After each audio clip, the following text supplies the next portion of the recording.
سيدنا محمد وعلى آله وصحبه أجمعين. Amma ba'd.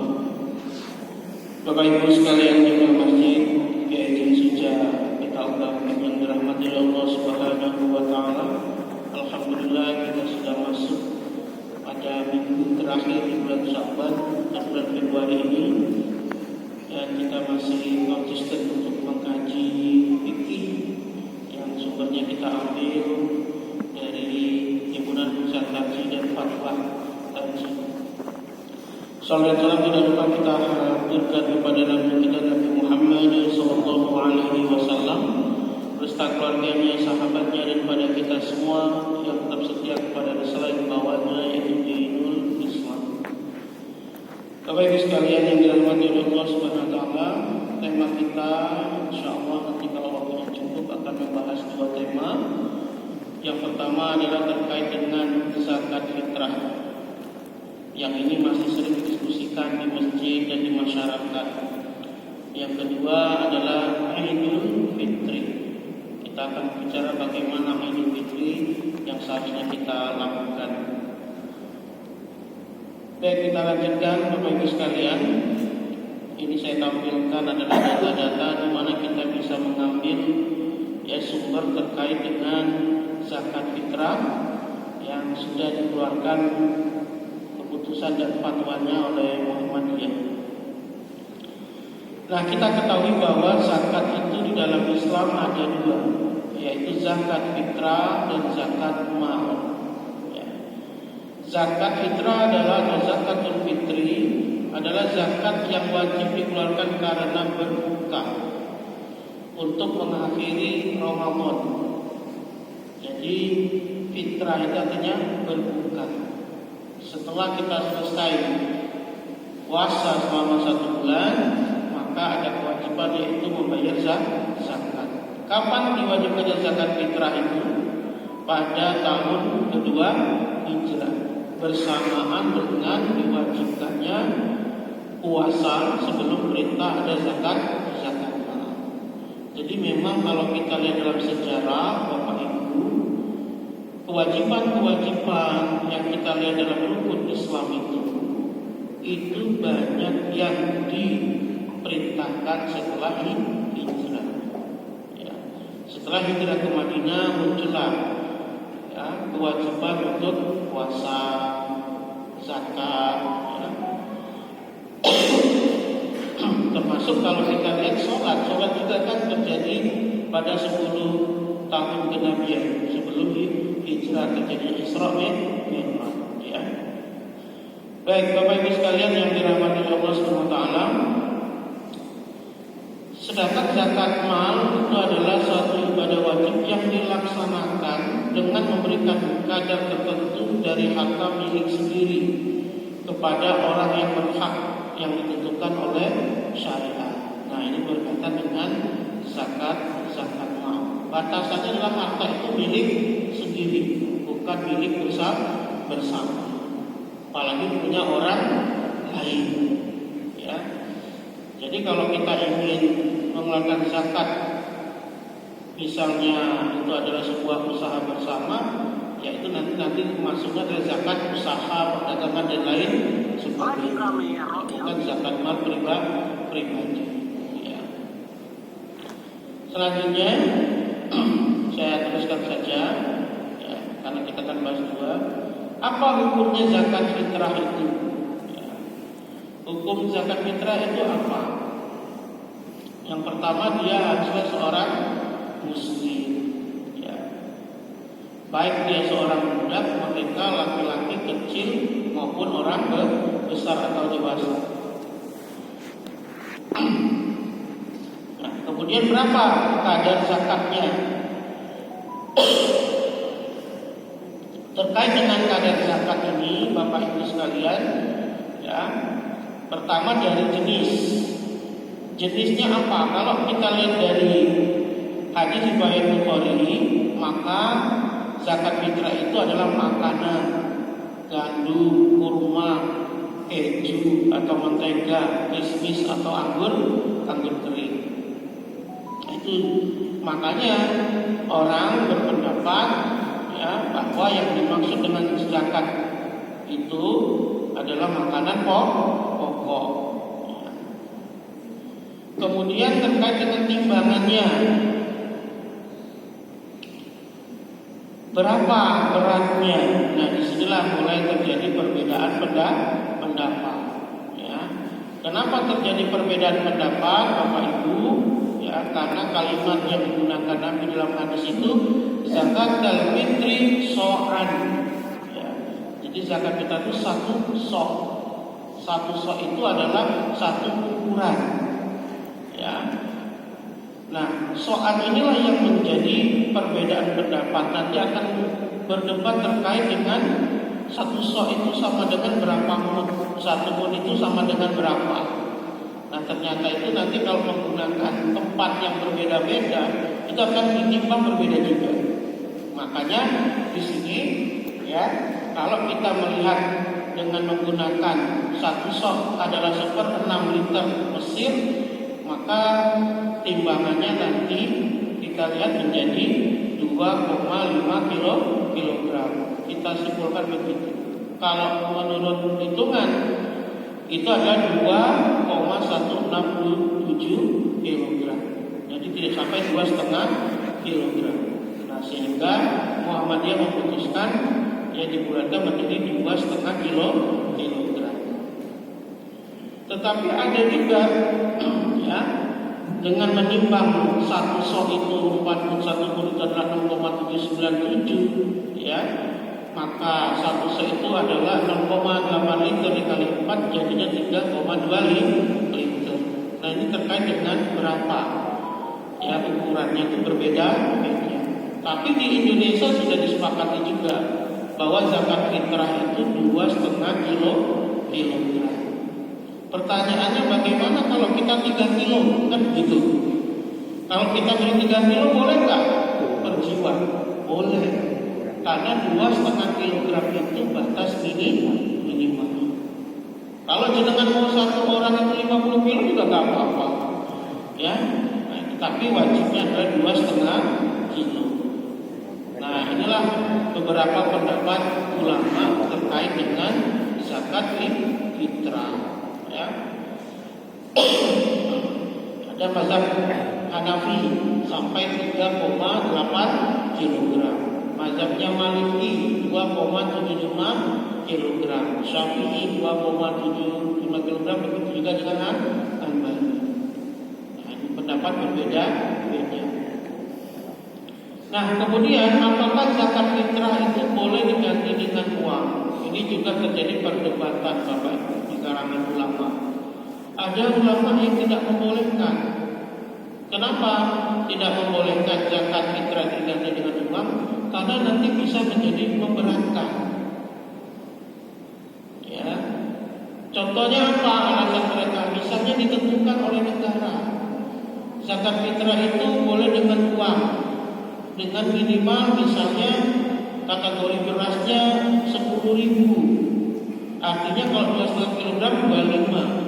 Tapi di Jogja kan sudah 35 kemarin ya, 35.000. Nah, pertanyaannya kalau dibuat minimal 35.000, bagaimana dengan orang yang makannya tidak sampai harga berasnya 10.000? Misalnya dia makannya ketela. Ketela kan masih murah.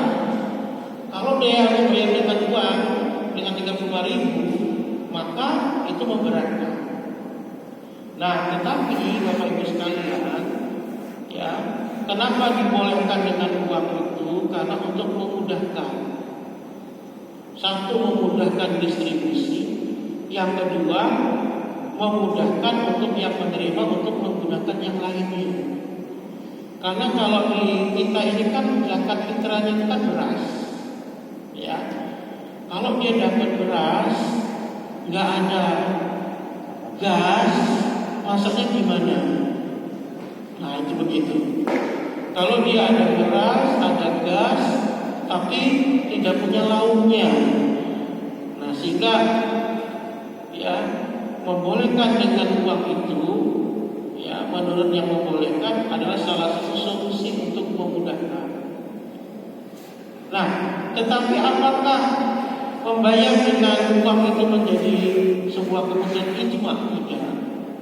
Contohnya ulama yang membolehkan dengan membayar dengan uang itu adalah Abu Hanifah. Yang lainnya tidak. Ya. Abu Hanifah mengatakan zakat fitrah itu boleh dengan uang. Uangnya diukur dengan apa? Harga. Ya.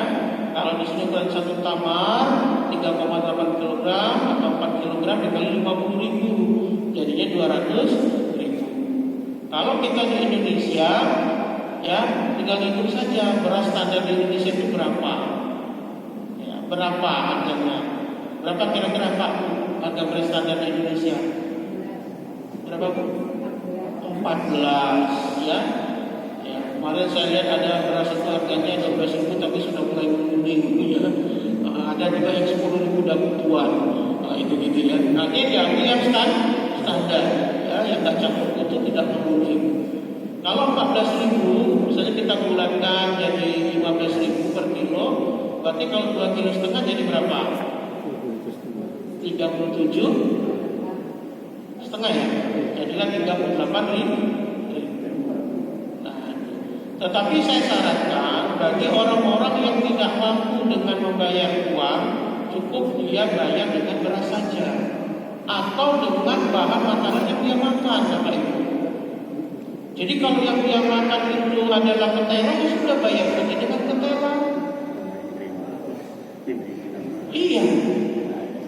Supaya diterima, jangan kasih ke amil. Kan amil gak enak baginya ketela. Kasihkan aja langsung ke orang yang dituju. Iya, jadi jangan memaksakan diri. Ya. Tapi tidak boleh juga ketika dia makannya beras dengan harga sekilonya itu 20.000 tapi yang dia bayar pakai harga 10 negara 35.000, itu juga tidak sah. Nah, disitulah yang menjadi perdebatan orang yang tidak setuju dengan uang. Kenapa? Karena kalau dia bayar dengan uang, nanti ada selisih. Kalau dia makan dengan beras harga 20.000 per kilo, lalu dia ikut negara 35.000, sah nggak zakat fitrahnya? Tidak. Seharusnya dia bayar 50.000. Maka bagi yang ingin bayar dengan uang, ya ikut saja dengan hitungan beras yang kamu beli. Itu lebih selamat. Karena kalau ikut dengan pemerintah bisa jadi kamu lebih murah. Dan itu tidak sama dengan yang kamu makan. Kalau saya begitu. Ya, bagi yang makannya bukan beras seharga pemerintah normal menentukan, lebih baik bayar dengan beras saja. Nggak usah bayar dengan uang. Kalau merasa tidak mampu. Tapi kalau mampu dengan yang ditentukan oleh pemerintah, itu menjadi nilai yang lebih. Sehingga tidak perlu diperdebatkan terkait dengan bayar dengan uang. Ya. Siapa yang wajib membayar zakat itu? Ya, yang wajib bayar zakat itu siapa? Kalau kita lihat dari surah At-Tolak ayat 7 di dalam hadis Abu Hurairah ya dari Abu Daud, orang yang wajib bayar zakat fitrah itu adalah orang yang memiliki kelapangan rezeki atau mampu pada malam hari raya Idul Fitri memberikan kelebihan kebutuhannya dan kebutuhan orang yang ditanggungnya. Artinya apa?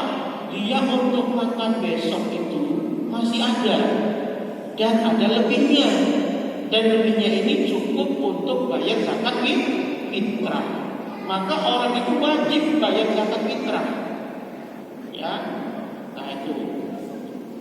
Sehingga Pak, saya pernah mengalami di suatu daerah itu ada orang dinyatakan tidak sanggup bayar zakat fitrah, tapi di rumahnya ada TV, ada motor, kan jadi aneh. Ini orang nggak paham. Maka saya akhirnya mengumpulkan warga. Ayo kita bahas tentang zakat fitrah. Siapa yang wajib bayar zakat fitrah itu? Orang yang masih memiliki kemampuan kebutuhannya ya untuk hari raya Idul Fitri, lalu ada kelebihan yang itu pun cukup untuk membayar zakat fitrah, maka dia wajib. Lah jenengan ini kalau punya motor di rumah, punya TV di rumah, punya radio di rumah, itu barang tersier, bisa dijual untuk bayar zakat fitrah. Baru paham Pak. Akhirnya mereka banyak yang bayar zakat fitrah. Kenapa banyak orang nggak paham? Pikirannya miskin tuh, ya miskin kenapa? Gak punya makanan, tapi nggak punya TV, punya motor, artinya masih punya harta.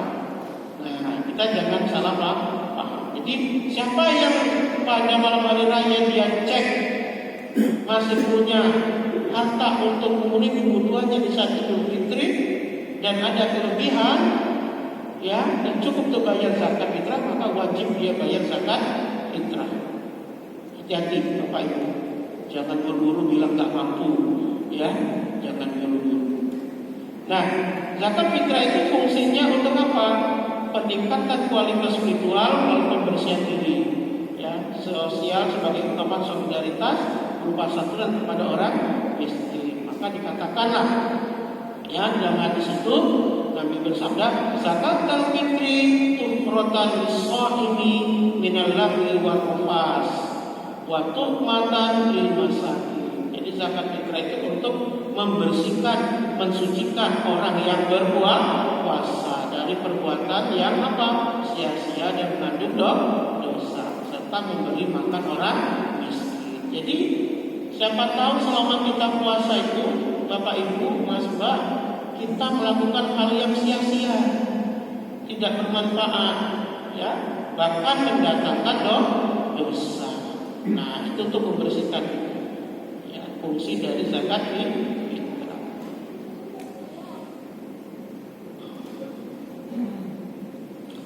Nah, kalau zakat fitri itu siapa yang berhak menerimanya? Maka kita harus tahu yang berhak menerima zakat fitrah itu hanya orang fakir dan miskin.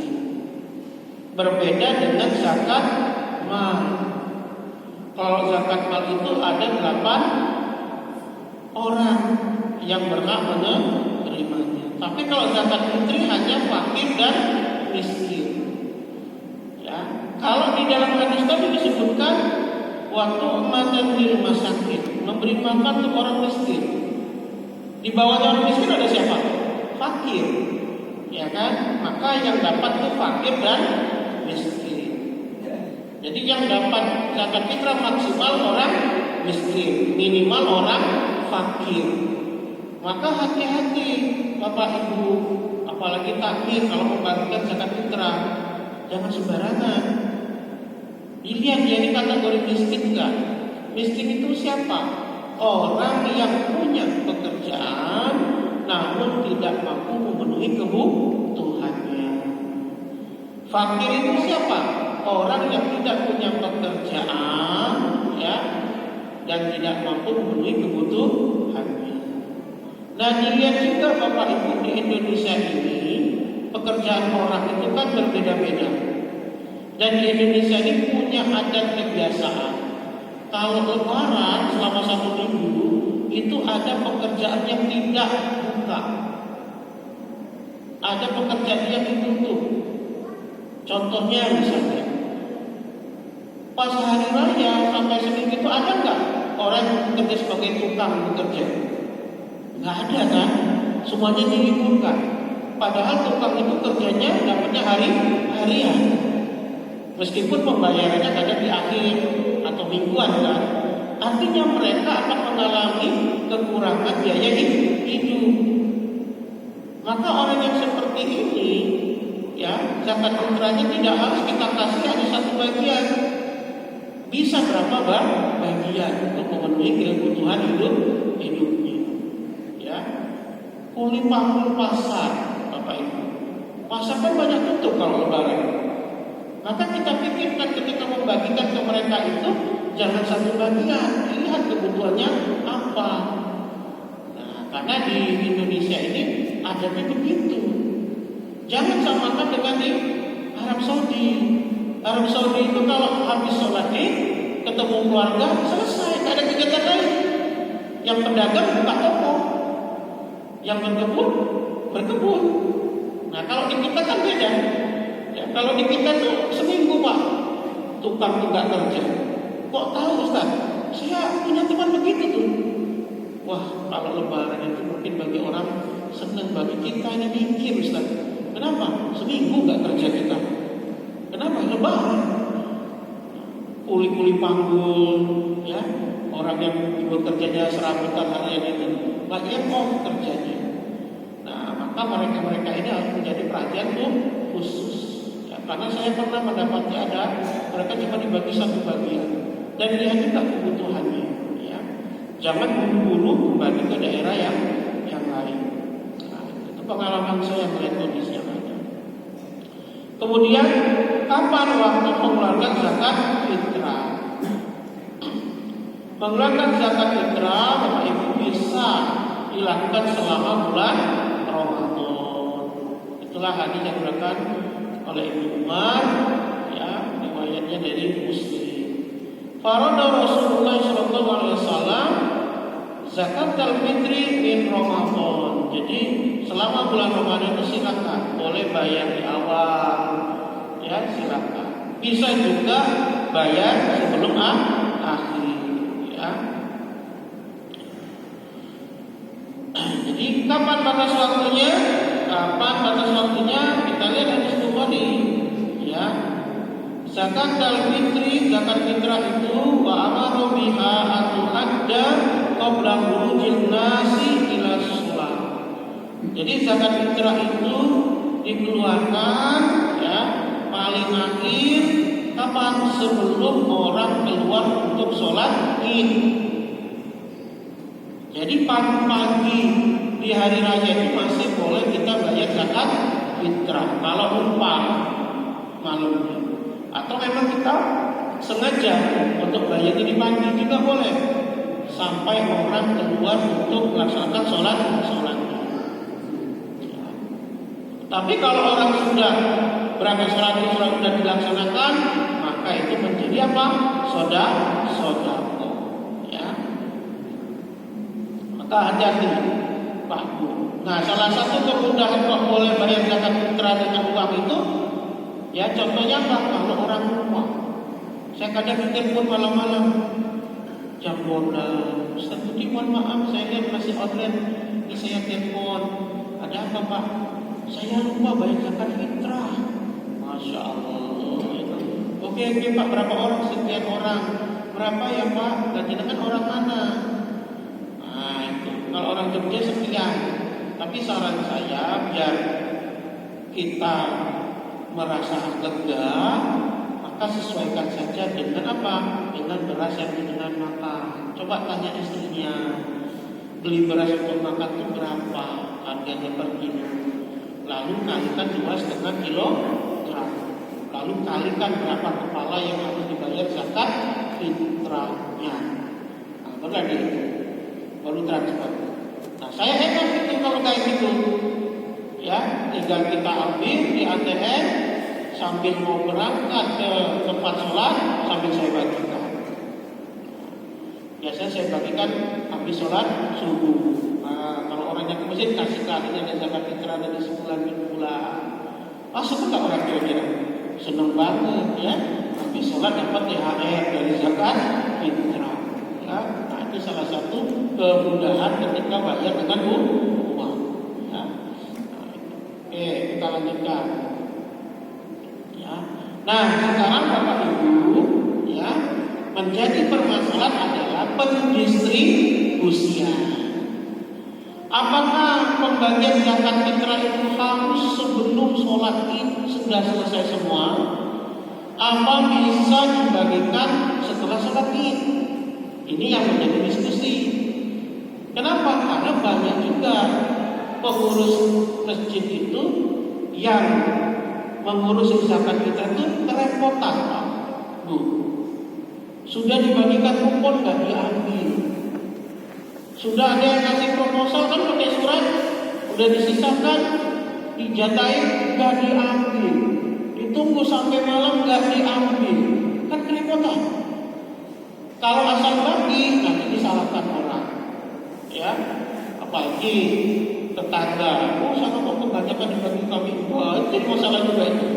Nah, maka disinilah majelis takjih akhirnya Bapak Ibu, ya, mulai membahas hal tersebut. Yang pertama melihat dari kapan terakhir bayar idul fitri, bayar zakat fitrah itu sebelum orang datang sholat. Tadi sudah kita sampaikan ya.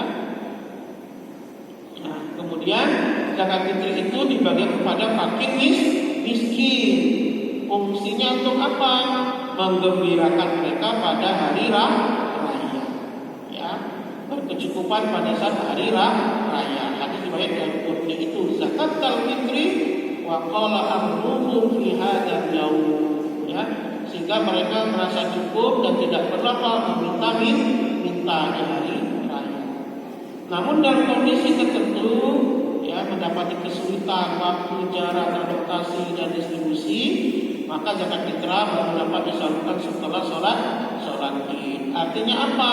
Karena ada kesusahan yang dihadapi. Maka menurut kaidah al-masyaqqatu tajlibut taysir, di mana ada kesulitan maka datanglah kemudahan. Nah, inilah indahnya Islam. Ketika ada kesulitan maka datang kemudahan. Nah, pandangan ulama terkait dengan pendistribusian, Malikiyah, Syafi'iyah dan Hanabilah menyatakan sejak terbenamnya matahari akhir Ramadan sampai sebelum dilaksanakannya sholat Id. Tetapi Hanafiyah menyatakan kewajiban yang tidak dibatasi waktunya, kapanpun seorang mukallaf mengeluarkan zakat fitrah, maka berarti dia telah melaksanakannya. Mengeluarkan zakat fitrah sebelum sholat Id bukan merupakan syarat sah, tapi hanya mustahab anjuran. Anjuran ini dimaksudkan untuk memastikan bahwa fakir miskin terpenuhi kebutuhan hidupnya pada hari raya. Oleh karena itu, majelis takjid memilih cenderung pendapatnya Hanafi dengan salah satu pertimbangan prinsip pemberdayaan atau pengelolaan zakat. Artinya apa, Bapak Ibu? Artinya zakat fitrah yang sudah dibayarkan oleh orang yang wajib zakat fitrah tadi sudah diberikan kepada panitia amil yang menerima zakat fitrah, itu sudah sah. Tetapi bagi amil zakat fitrah tadi yang menerima tadi, itu tidak harus mengeluarkannya pada saat itu. Boleh dikeluarkan setelah sholat Id, mengingat mendapatkan kesulitan yang dihadapinya. Jadi kita nggak perlu khawatir, asal zakat kita sudah kita berikan kepada panitia, maka panitia itu menjadi kepanjangan tangan berarti penerima. Maka para pengurus masjid yang menerima zakat fitrah tidak perlu buru-buru dan bingung mau dikasihkan ke siapa zakat fitrah ini. Bisa dia bagikan setelah sholat Id atau berapa waktu setelahnya, mengingat adanya kesulitan. Apalagi Bapak Ibu, ini juga bisa bermanfaat menjadi pendistribusian dengan kebutuhan yang tepat. Jadi zakat fitrah tadi berasnya masih ada, kemudian belum sempat dibagikan, setelah sholat Id atau berapa waktu setelahnya kok ternyata kita lihat orang ini ada yang berhak menerimanya, dikasihkan lagi ke dia, itu boleh. Bahkan bisa untuk yang lain, tapi intinya hanya boleh diberikan untuk fakir dan miskin.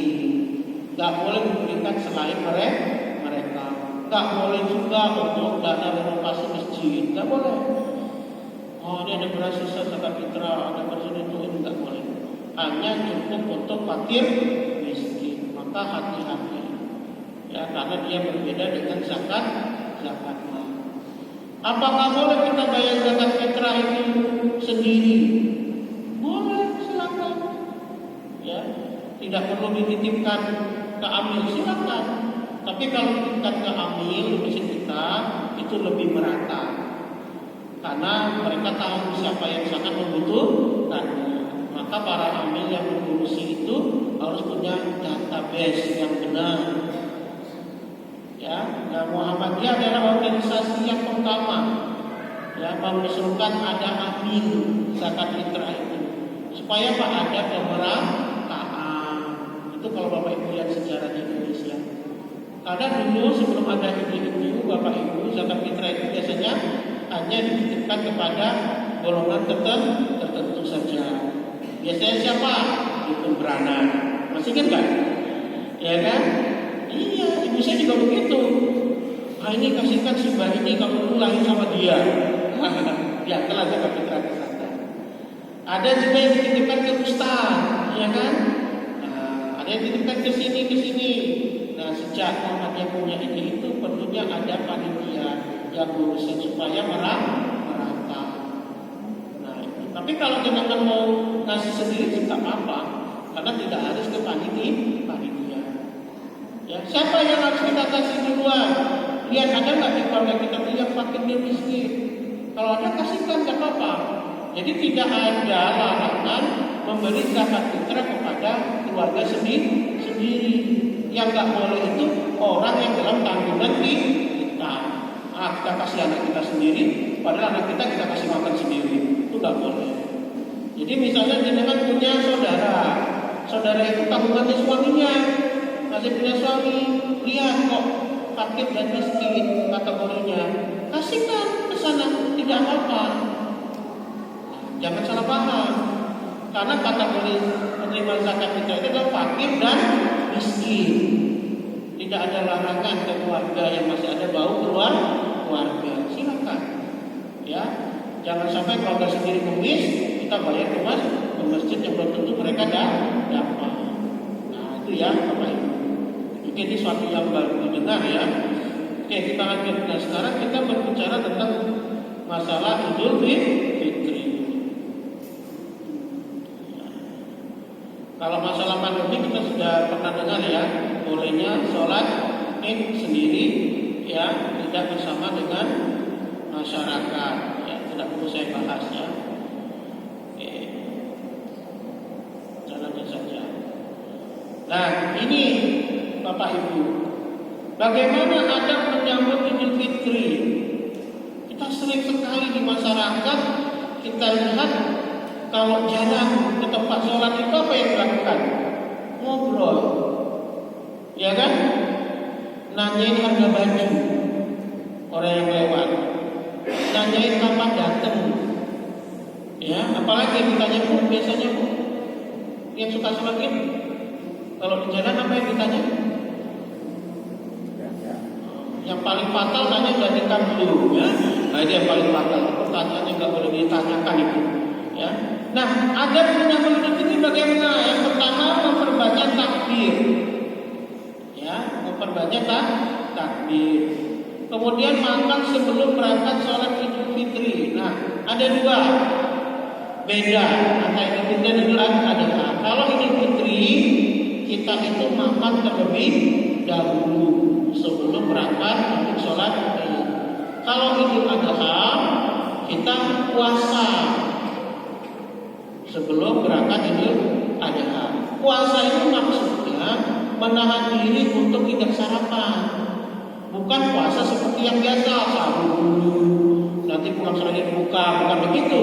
Puasa ini maknanya adalah menahan diri untuk tidak makan. Kenapa? Karena sholat Id ya itu kita lakukan setelah kita berpuasa sebelumnya, kemudian waktu sholatnya agak lebih siang.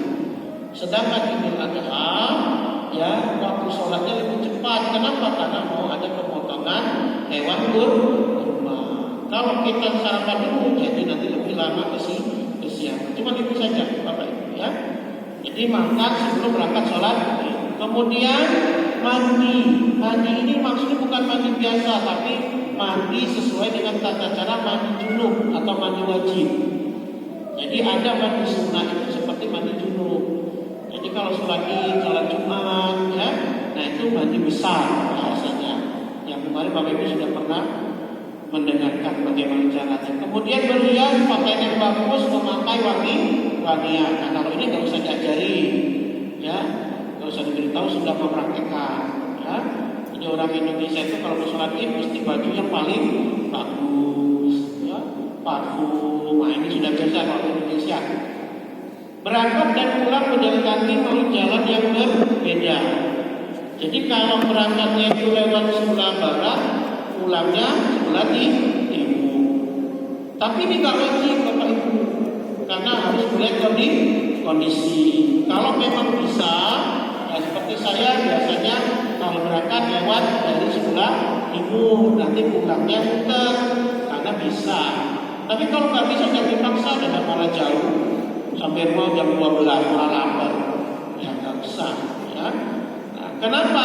Itu aja agar supaya kita bisa bertemu dengan orang lain, silaturahmi.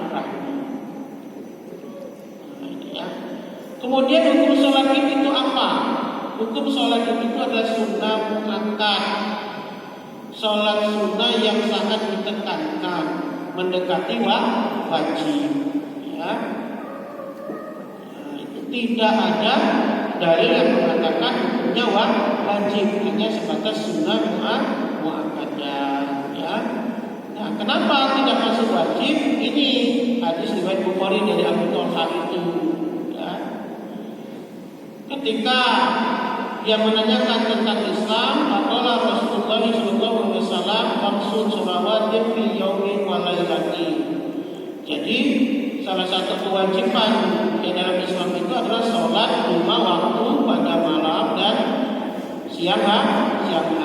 Artinya yang wajib itu sholat hanya sholat fardu 5 kali sehari semalam. Tidak disebutkan dengan sholat Idul Fitri. Selain itu namanya atau sholat sunnah. Maka majelis kaji menganggap bahwa sholat Idul Fitri dan Idul Adha itu adalah sunnah muakkadah. Meskipun ada juga ya Ustaz Kim menyatakan wajib. Ya, tapi kita tidak dapatkan dalilnya wajib itu. Yang ada itu anjuran Nabi. Semua orang untuk mendatangi tempat sholat id, meskipun dia sedang sedang haid dan nifas. Mereka datang ke tempat sholat id. Mereka berdiri di belakang. Ya, kenapa? Untuk syiar, bukan sebuah kewajiban dan bukan untuk jaga sedar, karena sedar di depan kita sendiri. Ya, nah cuma syiar saja. Ya, dan juga tidak ada sanksi hukumnya. Orang yang sholat id dihukum nggak ada, hanya anjuran. Tetapi mana yang lebih utama? Yang lebih utama adalah mendatangi sholat id, meskipun dia sedang haid, nifas atau kondisi tidak mampu. Ya, kalau bisa datang. Ya, nah seperti yang punya anak bayi mungkin nggak bisa karena punya rewel, datang aja gitu. Ya, nah, seperti istri saya waktu anak saya baru berapa bulan datang ke sholat id, ikut sholat, tapi anak saya nangis, harus dibatalkan sholatnya bagaimana? Biar dia ditanya, loh kok tadi dibatalkan sholatnya? Anak nangis, ya bisa ganggu orang sholat, katakan itu gitu kan? Karena sholatnya sunnah. Nah, terkait dengan waktu, kalau sholat itu setelah matahari terbit dengan meninggi ukuran 2 penggala atau kurang lebih 6 meter. Nah, Bapak Ibu, ukuran 6 meter ini bukan di atas kepala kita, ya di ufuk kira-kira 6 meter, ya setengah jam setelah matahari terbit atau waktu duha. Kalau sholat Idul Fitri, ya sholat itu diakhirkan. Kalau sholat Idul Adha dipercepat. Tujuan sholat Idul Fitri diundur agar kaum muslim punya kesempatan menunaikan zakat fitrah. Salah satu hikmahnya. Kok nggak usah cepat-cepat, orang masih bisa bayar zakat fitrah juga. Ya. Sedangkan Idul Adha diawalkan agar dapat segera menyembelih hewan kurban. Ya, tapi ini pendapat saja, ya. Kemudian tempat sholat id, di mana tempat sholat id? Ya. Nah, tempat sholat id itu dilakukan di tanah lapang. Ya, kalau kita mencari hadisnya tentang sholat id itu, sholat id dilakukan di tanah lapang, bukan di masjid. Tetapi kalau memang masjidnya, ya mampu menampung banyak, apalagi hujan, silakan, tidak mengapa. Tapi kalau bisa di tanah lapang, kenapa? Karena Nabi mengatakan karena Rasulullah SAW yakhruju yaumal fitri wal adha ilal musalla. Nah, jadi juga diterjemahkan. Musalla itu bukan musalla kecil-kecil itu. Musalla itu artinya tempat sholat. Mana tempat sholatnya? Tanah lapang. Nah, dalam sejarah juga Bapak Ibu, Muhammadiyah adalah yang menginisiasi pertama sholat Id di Jogja ini di tanah lapang. Ya, silakan buka sejarah. Dulu orang Jogja masih sholat di masjid sampai keluar. Akhirnya Muhammadiyah ya buat sholat Id di tanah lapang. Ya, sebagai contoh. Karena memang beritanya tanah lapang. Namun tidak juga sama kalau sholat di masjid. Nah, kami di UAD itu walaupun masjidnya besar, mampu menampung 2.500 sampai 3.000 orang. Kalau sholat Id kan tetap tanah lapang. Iya. Kenapa? Kami ditanya, kenapa Ustaz kok masih di tanah lapang? Masjidnya besar. Karena hadisnya begitu. Nah, itu begitu. Ya kenapa? Bisa menampung lebih banyak lagi. Nah, dan syiar dilihat orang. Ya. Nah, tapi kalau hujan tinggal pindah ke masjid, gampang. Ya. Jadi semangatnya di sana, ya. Tapi tidak mengapa kalau memang panitianya biasanya di masjid, ya. Kayak umum sholat Id, ya Bapak Ibu. Nah, saya kira ini kita semua sudah paham lah ya, bahwa sholat Id itu diawali dengan sholat terlebih dahulu sebelum ada khutbah 2 rakaat, tidak ada azan, tidak ada iqamah. Ya, tidak ada sholat sunnah juga yang mengiringinya. Jadi jangan ada sholat tahiyatul lapangan. Iya Pak, tahun 2000 masih Pak saya dapat itu Pak. Kita sholat di tanah lapang, ada orang sholat 2 rakaat depan saya. Fotonya saya masih punya Pak. Saya foto di depan itu. Sholat dia 2 rakaat. Ketika ditanya, ini sholat apa Pak? Tahiyatul lapangan. Ya kenapa? Kan ada sholat tahiyatul masjid. Nah, karena saya di lapangan tahiyatul lapangan. Masya Allah. Itu. Nah, kita sampaikan di situ. Nggak ada Pak. Oh iya ya nggak ada sudah. Nah, tahun depan saya kan sudah nggak ada lagi yang tahiyatul lapangan. Ya. Nah, ada teman saya yang iseng, Ustaz mungkin yang bukan tahiyatul lapangan, mungkin sholat duha. Oh kamu ngarang-ngarang saya bilang ini. Masa sholat duha dulu baru sholat Id ya? Nah inilah Bapak Ibu ya, jadi tidak ada azan, tidak ada iqamah ya. Nah ini. Lalu kemudian berkaitan dengan tata caranya ya. Nah itu takbiratul ihram seperti biasa dengan yang dijelaskan Allah, kemudian membaca doa iftitah ya. Nah kemudian baru membaca takbir zawahir. Rakaat pertama 7 kali takbir zawahir, rakaat kedua 5 kali takbir zawahir. So itu adalah tambahan. Maka kalau ditambah dengan takbiratul ihram jadi berapa? Jelas? Jelas. Jadi tambahan 7 itu setelah takbiratul ihram. Jadi Allahu Akbar, baca iftitah, kemudian setelah itu baru takbir lagi 7 kali. Ya.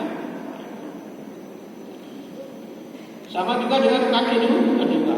Membaca surah Al-Fatihah di awal yang tahun dan basmalah, kemudian itu rakaat kedua, ya. Setelah baca surah Al-Fatihah, kita baca surah Al-A'la atau Al-Ghasyiyah. Ini standarnya saja. Boleh surat-surat itu boleh. Tapi kalau mau sunnahnya baca Al-A'la dan Al-Ghasyiyah. Ya, yang nggak boleh itu Al-Baqarah sampai selesai. Orang udah kepanasan pulang. Ya. Nah, itulah tata cara ya terkait dengan zakat fitrah dan sholat Id. Silakan waktu kita masih ada, kalau ada pertanyaan kami persilakan. Terima kasih. Assalamualaikum warahmatullahi wabarakatuh.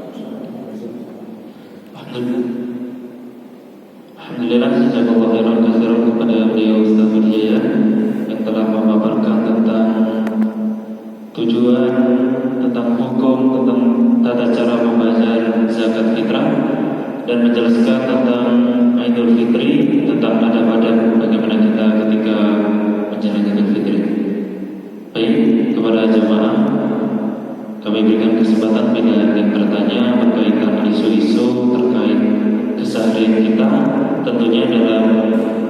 menjelang Idul Fitri atau zakat fitrah.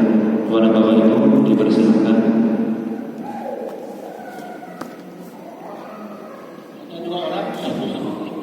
Assalamualaikum warahmatullahi wabarakatuh. Waalaikumsalam. Bagaimana kalau sampai waktunya belum bisa membayar zakat fitrah tapi utang? Bagaimana? Kita caranya. Baik, seringkali Pak di masyarakat itu karena nggak enak dan malu kalau nggak bayar zakat fitrah. Ya, maka zakat fitrah itu harus dipahami adalah orang yang mampu. Mampu apa? Seperti tadi yang saya sampaikan, dia punya makanan di saat hari raya, kemudian dia punya lebih untuk bayar zakat fitrah. Kalau tidak, maka dia termasuk orang yang mendapatkan zakat fitrah. Oh, ternyata untuk hari Idul Fitri aja dia kekurangan. Bagaimana dengan zakat fitrah? Sudah nggak usah bayar Pak. Kalau nggak mampu sama sekali, ya, karena nggak mampu, maka itu tidak wajib, dia malah dapat untuk bayar zakat fitrah. Meskipun ada Pak yang berpendapat tetap wajib meskipun utang. Nah, kalau syaratnya saja tadi itu adalah orang yang punya kebutuhan yang tercukupi dan mampu bayar, nah kenapa nggak mampu dipaksa bayar? Islam itu tidak memaksakan orang yang tidak mampu, ya. Nah itu. Kemudian, tapi boleh nggak Pak? Kebetulan uang saya nggak ada nih, tapi saya punya motor, punya mobil untuk bayar zakat fitrah saya nggak mampu karena uangnya habis. Ya kan, boleh nggak saya utang dulu? Boleh saja. Artinya Anda pas nggak pegang uang, tapi ada barang jaminan untuk melunasi. Itu berbeda kondisi Pak. Ya, itu terjadi di salah satu daerah. Kami itu nggak punya uang untuk bayar zakat fitrah, tapi makanan ada. Tapi kami punya harga yang bisa dijual, tapi nggak mungkin ada yang mau beli. Nah, itu boleh, silakan. Tapi harus dibayar. Artinya mereka itu mampu, tapi karena kondisinya, jadi terlihat tidak mampu. Itu boleh. Tapi kalau memang nggak mampu sama sekali, artinya kita yang berhak dapat zakat fitrah. Nah, itu Pak ya. Jadi kalau memang nggak mampu sama sekali, jangan dipaksa. Tapi ada memaksakan diri bayar zakat fitrah utang. Loh, kok begitu? Enggak, kebalikan dia nggak berhak. Dia malah berhak untuk bayar mendapatkan zakat fitrah. Karena di daerah kan begitu, karena dicatat kan, usia nggak bayar. Jadi malu nih, utang dulu dia bayar. Padahal nanti satu bagian dia dapat gitu ya, jangan gitu ya. Tapi kalau bagaimana Pak? Misalnya kita nggak mampu. Tiba-tiba kita dikasih orang zakat fitrah banyak, bisa mencukupi untuk Idul Fitri, bahkan bisa untuk beberapa hari berikutnya. Boleh nggak kita bayarkan zakat fitrah tadi dari zakat yang tadi? Boleh, karena itu sudah jadi haknya. Nah kalau bagus loh Pak, malunya dapat zakat fitrah separuh. Nah besok dia bayarkan zakat fitrah ke orang lain, boleh nggak? Boleh, karena itu sudah menjadi haknya. Artinya kebutuhan dia sudah terpenuhi dan punya lebih. Maka orang seperti itu wajib bayar zakat fitrah. Jangan lalu nggak bayar, mentang-mentang dapat tapi 100 kilo, dia nggak bayar, maka dia kena wajib. Dosa dia kalau nggak bayar. Tapi kan aku dapat, masa bayar? Iya, aku dapat, tapi sudah berlebih dan cukup untuk hari raya dan beberapa hari berikutnya, maka wajib. Nah ini perlu dipahami juga nih bagi orang yang dapat zakat fitrah ya, jangan salah paham itu. Monggo. Waalaikumsalam warahmatullahi wabarakatuh.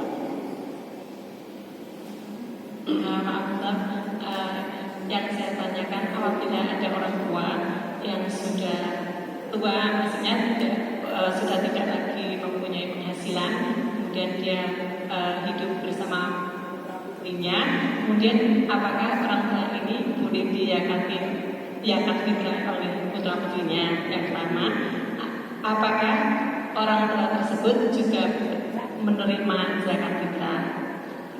Terus ya selanjutnya untuk Pak Ustadz, untuk yang sholat ini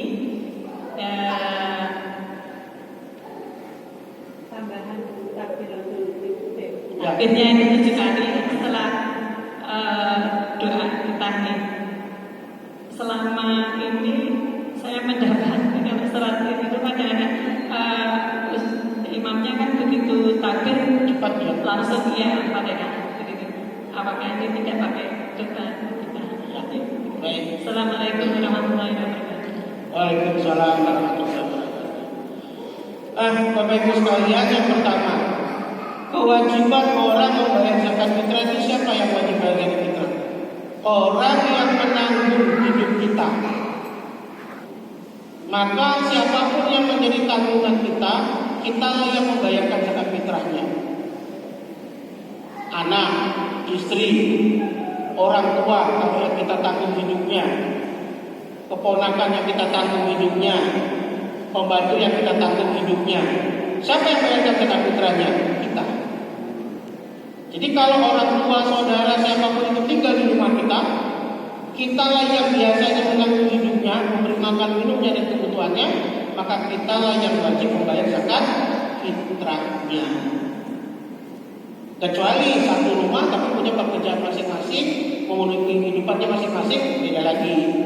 Tapi kalau orang tua tadi ikut kita, adik kita ikut kita biaya hidupnya selama ini, kita yang menanggung hidupnya, maka kita hanya membayarkan zakat fitrahnya, bukan dia sendiri. Itu ya. Nah, lalu apakah orang tua kita ini berhak dapat zakat fitrah? Ya, begitu tuh. Ya, maka kita yang harus paham. Perlu nggak orang tua ini berhak dapat zakat fitrah sedangkan hidupnya kita yang nanggung dan kita masih mampu? Dia juga gak kesusahan dalam kesehari-hariannya. Maka kalau saya lebih baik tidak perlu menerima zakat fitrah, karena dia masih dalam tanggungan kita dan kita masih mampu menghidupi dia. Tapi kalau misalnya zakat mal, ya silakan saja, ya itu seperti itu. Jadi kita di sini Bapak Ibu kadang menjadi permasalahan, ya. Ada anak yatim tinggal di tempat kita mampu hidup dia sehari-hari, kita yang menanggung hidupnya, kita mampu jaga kesusahan di hari raya dan lainnya. Lalu ada orang kasih zakat fitrah untuk dia. Itu kurang tepat kalau menurut saya. Kenapa? Karena yang dimaksud penerima zakat fitrah ini fakir miskin, yang dia supaya tidak kesusahan di hari raya. Sedangkan orang-orang tadi yang tidak mampu lagi tinggal dengan kita tanggung hidupnya, kan nggak masalah di hari raya.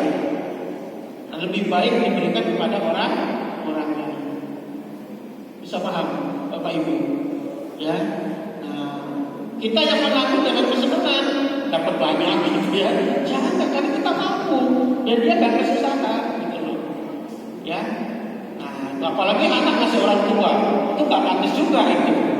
Anak bayar zakat fitrah untuk ibunya. Ibu, saya bayar zakat fitrah dari keluarga saya dan anak-anak. Gak sopan tenan itu. Iya. Kalau hadiah boleh. Ini ibu kalau menerima zakat fitrah keluarga anak ibu yang pertama atau ibu kece tenan itu namanya. Ya, harusnya orang tua itu menjadi tanggungan kita.